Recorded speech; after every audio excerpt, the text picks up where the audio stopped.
This is a 20-year-old female who was driving home from work, and she is no longer with us because of this senseless act. A woman is killed while driving after a rock was thrown at her car. Police say they have tracked down a truck that could be connected. So I made that decision to try to take them into custody. On the stand today, a former Aurora police officer defending her lack of action during a violent arrest 2 years ago. It's so much fun to just be out here and make the community better. A tradition to perform acts of kindness lives on as we remember the 13 lives lost in the Columbine High School shooting. We start at 5 with such a sad story. A young woman killed while just driving, like any of us would be. The truck now that may have been involved in that homicide has been located, according to police. The Jefferson County Sheriff's Office believe people in that truck threw a rock at the car, hitting and killing that 20-year-old driver. This happened last night about 10:45 on Indiana Street, just south of West 120th Avenue. That's in Jefferson County. Authorities believe the same people that did this are responsible for 4 other similar incidents that all happened last night. None of those other incidents involved death, but there were 2 other drivers injured. And Jaleesa Irizarry is live at the Jeffco Sheriff's Office. Jaleesa, is anyone in custody yet? Well, Kim and Tom, no one is in custody. No one has been arrested, but the Jefferson County Sheriff's Office says they have been able to locate the truck and its owner are continuing to investigate. Now, the Jeffco office identified 20-year-old Alexa Bartell as the driver that was killed last night. They say Alexa was driving down Indiana Street on the phone when with her friend when the line suddenly cut off. Her friend tried calling Alexa back, but she never answered. So that friend tracked her phone and found her car had driven off the road of Indiana Street through a fence and ultimately stopped in a field. Alexa died from her injuries. Now, in all 5 incidents they know of, police say all the individuals were driving when they were hit by the large rock. This is not a prank. This is not fun and games. We have people who are injured, and we have a woman who has died as a result of this action.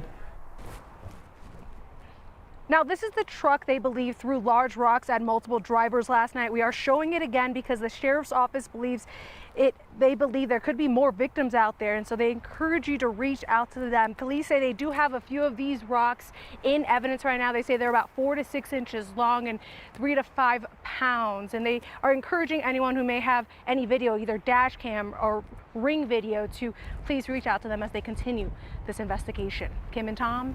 Hard to imagine something more innocent than just driving along when this happens to these people, especially that young lady. Terrifying, yeah. Thanks, Jaleesa. In a rare trial involving what an officer didn't do, a former Aurora police officer took the stand to explain why she didn't stop a fellow officer from beating and choking a suspect they were trying to arrest.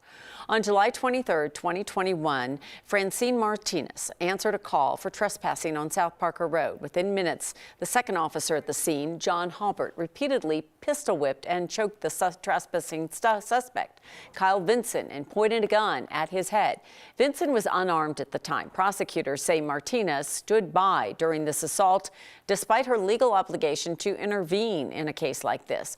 On the witness stand today, she tried to explain that the attack on Vinson happened so quickly that she had no time to intervene.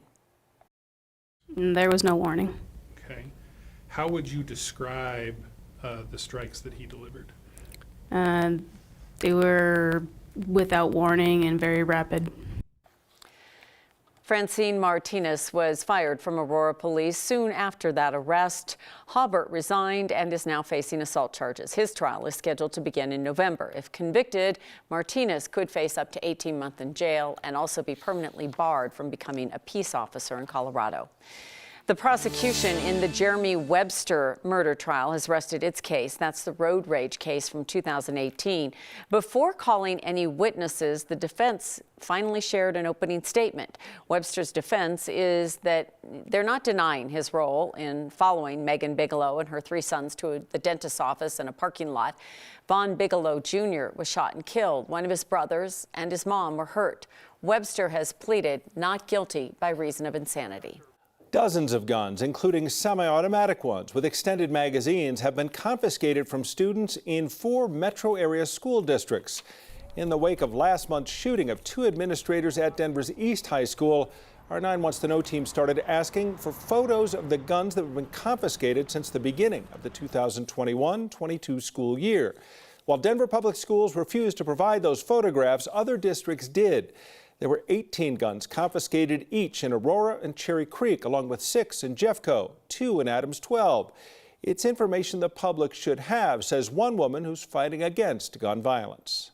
So if we don't shed light on it and actually address it and call a thing, we're just creating more danger for these kids.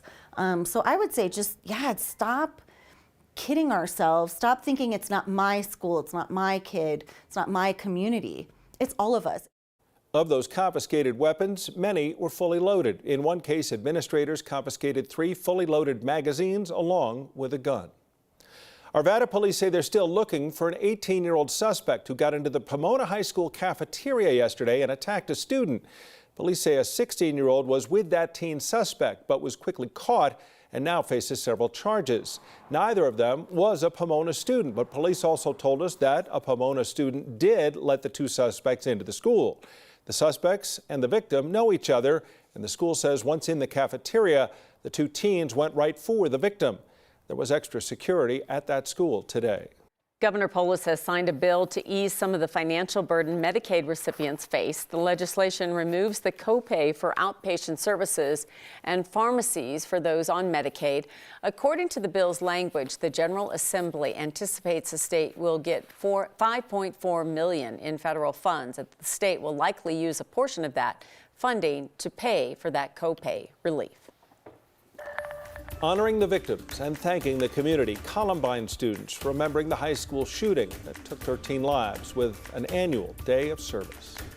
Didn't take long. Denver and the Front Range are once again back in drought conditions. A look at your area's status just ahead.